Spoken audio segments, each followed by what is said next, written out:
মঞ্চ বানানোর কাজ কিন্তু এখনো শেষ হয়নি, ডেকোরেটররা কিন্তু এখনো কাজ করে যাচ্ছে।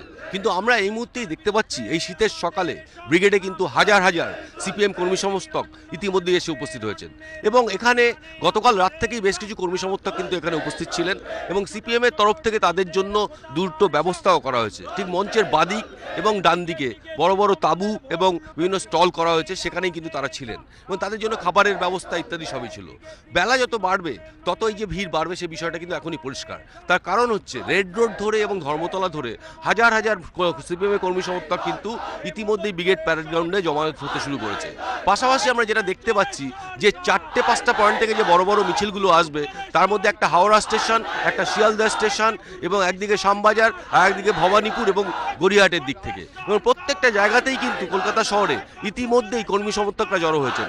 হাওড়া এবং শিয়ালদা স্টেশন থেকে যারা আসছেন তারা মূলত জেলা থেকে আসছেন এবং ইতিমধ্যেই আমরা যেটা দেখতে পাচ্ছি যে প্রচুর পরিমাণে স্লোগান চলছে, তৃণমূল কংগ্রেস সরকারের বিরুদ্ধে স্লোগান এবং সেখানে সারদা প্রসঙ্গ আসছে স্লোগানে, পাশাপাশি ল অ্যান্ড অর্ডার ইত্যাদি বিষয়গুলো যেমন আসছে।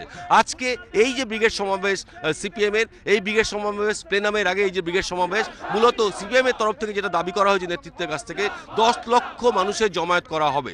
যত বেলা বাড়বে, যত সকাল গড়িয়ে বেলার দিকে যাবে তত এই বিষয়টা পরিষ্কার হবে ঠিক কত লক্ষ মানুষ ব্রিগেড সমাবেশে এসে হাজির হলেন। তবে এই মুহূর্তে আমরা যেটা দেখতে পাচ্ছি শীতের সকালে প্রচুর পরিমাণে সিপিএমের কর্মী সমর্থক ইতিমধ্যেই কিন্তু ব্রিগেডে এসে হাজির হচ্ছেন এবং রাস্তা দুধার ধরে রেড রোড এবং ধর্মতলার দিক থেকে এবং দক্ষিণ কলকাতার দিক থেকে কিন্তু হাজার হাজার কর্মী সমর্থক ইতিমধ্যেই ব্রিগেডমুখী হয়েছেন।